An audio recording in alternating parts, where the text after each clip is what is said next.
2019년 9월 9일 오클라호마주 베그스에서 이웃의 집을 방문한 한 남자는 열린 문을 열고 들어갔다가 까무러치게 놀라 경찰에 신고했습니다.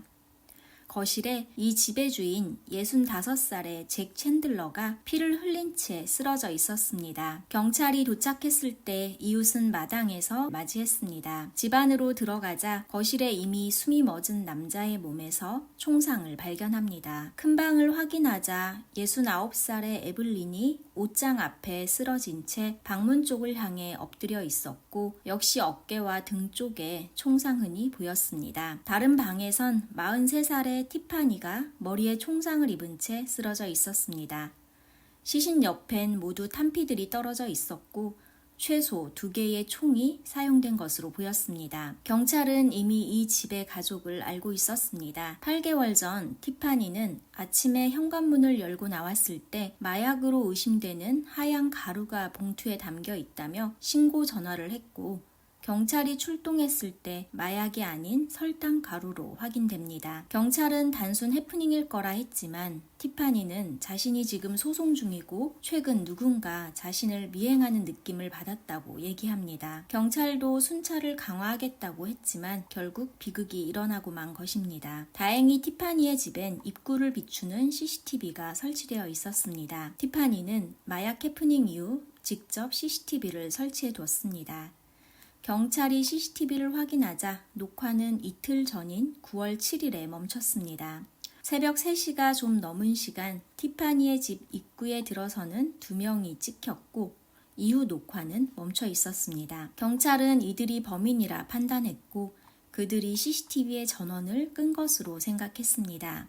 현관에선 남자의 발 크기로 보이는 발자국도 발견합니다. 두 사람이 새벽 시간에 이동은 차로 했을 것으로 생각하고 집에서 보다 범위를 넓혀 수색하던 중 한 이웃의 집 앞 CCTV에서 두 용의자의 모습이 찍혔습니다. 새벽 3시쯤 차에서 내린 2명은 걸어서 티파니의 집 쪽으로 향했습니다. 한 명은 분명히 키가 큰 남자였고 두 번째 사람은 키가 훨씬 작고 체구도 작았습니다. 차가 주차되었던 곳 근처에 야구 모자가 떨어져 있었고 경찰은 CCTV 속 키 큰 사람이 야구 모자를 쓰고 있던 것을 기억했습니다. 모자에 면봉을 묻혀 DNA를 채취하고 연방 데이터베이스에 조회한 결과 콜로라도에서 폭행으로 복역한 이력이 있는 베리 티투스라는 남성이었고 티파니와 소송 관계에 있는 인물이었습니다. 경찰은 곧장 그를 쫓았고 현장에 찍힌 발자국 역시 베리의 것이 맞았습니다. CCTV에 찍힌 차는 차량 번호판 식별이 가능했고 차주를 조회했을 때 키간 헤로스라는 여성으로 확인됩니다. 경찰은 그녀의 직업이 변호사란 것에 의아했습니다. 베리 티투스는 오클라호마 출신으로 당시 자동차 수리점을 운영하고 있었습니다. 그는 지역 광고 방송에도 출연한 적이 있습니다. 2017년 8월에 베리와 티파니는 데이트 어플인 틴더를 통해 만났습니다. 30대 후반의 둘은 곧장 뜨거운 사랑을 시작했지만 베리의 폭력적인 성향도 만난 지 석 달 만에 드러납니다. 처음에 그는 자신의 기분이 나쁜 것을 말로 표현했지만 점점 주먹으로 표출하기 시작합니다. 폭력은 점점 더 심해져 발로 차기까지 이릅니다. 티파니는 그를 만나면서 몸에 점차 멍이 늘어났고 뼈가 부러지기도 했습니다. 어느 날 그녀는 갈비뼈가 부러지고 간이 찢어질 정도로 폭행을 당해 응급실에 실려갔습니다. 심각한 폭행을 알게 된 티파니의 부모는 베리를 경찰에 신고했지만 정작 베리는 그를 고소하지 않겠다고 했습니다.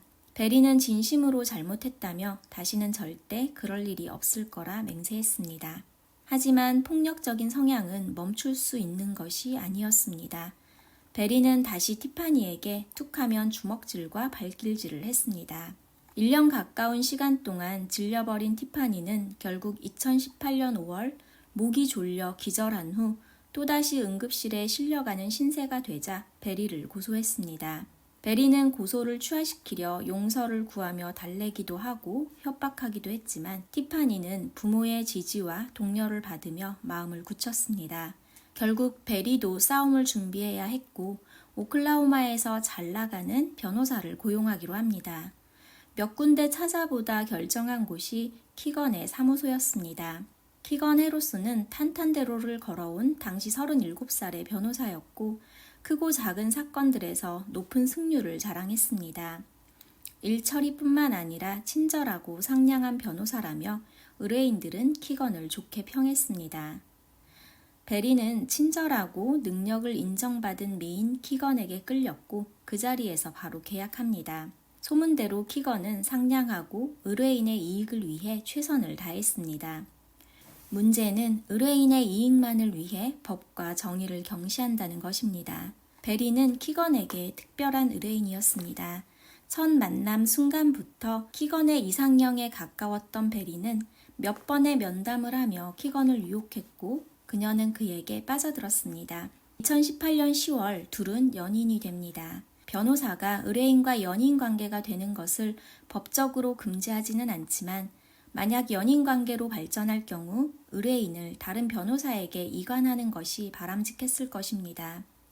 키건이 베리의 사건을 넘겼다면 이 5명의 인생이 망가지는 일은 없었을 것입니다. 하지만 키건은 사랑하는 연인의 문제 앞에서 거의 이성을 놓아버린 듯합니다. 베리는 폭행을 행했던 일을 사실대로 말했고 변호사가 봤을 때 폭행의 수위는 심각해 합의를 한다 해도 처벌을 면하긴 어려워 보였습니다. 2019년 1월 그녀는 예전 의뢰인이었던 한 마약상에게 연락해 강력한 약인 메스암페타민을 구매했고 심부름책을 통해 티파니의 집 앞에 배달했습니다. 그리고는 또 다른 사람에게 티파니의 집에 배달된 마약에 대해 경찰에 신고하게 했습니다. 그날 아침 이미 티파니의 신고를 받고 출동했던 경찰은 마약이 아닌 설탕이라 했고 마약상의 장난임을 알게 된 키건은 짜증났습니다. 티파니를 마약으로 엮으려 했지만 마약상은 불안했던 건지 설탕을 보낸 것이었습니다. 베리는 사과하며 티파니에게 고소 취하를 요청해보지만 그녀와 그녀의 부모님은 완강히 거부하였습니다. 2019년 8월 결국 키건 커플은 티파니와 법정의 증인으로 설 그녀의 부모까지 없애버리기로 합니다. 그달에 베리는 권총 2자루를 사들입니다. 그리고 9월 7일 새벽 마침내 커플은 티파니의 집 앞에 도착했습니다. 그들은 CCTV를 발견하곤 전기부터 차단하였습니다. 티파니의 집 주변은 나무로 둘러싸였고 이웃과 멀어 조용한 새벽이라 해도 웬만한 소음은 걱정이 없었습니다. 베리는 거침없이 현관을 발로 차 열었고 먼저 마주한 건 거실에서 잠을 자던 티파니의 아버지 잭이었습니다. 잭은 저항 한번 못하고 그들의 총에 쓰러졌고 안방에서 잠을 자던 아내 에블린은 총소리에 놀라 옷장 안으로 숨었습니다. 커플은 거리낌 없이 모녀를 찾아 방문을 열었고 살짝 열린 옷장 문 속에 두려움에 떨고 있는 에블린을 찾아냈습니다. 에블린은 무릎을 꿇은 채로 엎드리며 살려달라 했지만 커플은 무자비하게 총알을 발사합니다. 에블린은 그대로 바닥으로 고꾸라졌습니다. 커플은 원래 목표인 티파니를 눈앞에 두고 있습니다. 두려움에 떠는 티파니에게 커플은 그녀를 비웃으며 고문했습니다. 충격과 공포에 티파니는 이미 제정신이 아니었고 재미없어진 커플은 그녀의 머리에 한 발씩 방아쇠를 당겼습니다. 2021년 4월 8일 40살의 키건은 고객에서 연인이 된 42살의 베리와 함께 체포되어 기소되었습니다. 검찰은 2019년 1월 티파니의 집에 설탕가루를 보낸 마약상 호세를 찾아내 증인으로 세웠습니다. 그는 키건으로부터 메스암페타민을 요청받은 사실을 증언합니다. 또한 수사 중 키건의 오빠로부터 범행에 사용된 총기를 건네받았습니다. 키건은 오빠에게 아무런 말도 없이 총을 그의 집에 숨겼고 자신의 집에서 모르는 총이 발견되어 깜짝 놀란 오빠는 경찰에 신고한 것이었습니다. 명백히 드러난 증거로 키건은 눈에 뭐가 씌여 자신이 너무 어리석었다며 반성하는 태도로 죄를 인정했으나 베리는 자신은 절대 티파니를 죽일 의도가 없었다며 오히려 키건의 주도하에 이뤄진 범행이라 했습니다.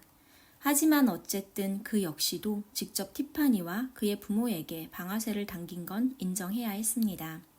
검찰은 커플에게 사형을 구형했고 2024년 여름 결과가 나올 예정이었으나 미뤄지면서 아직 최종 판결은 확정되지 않았습니다.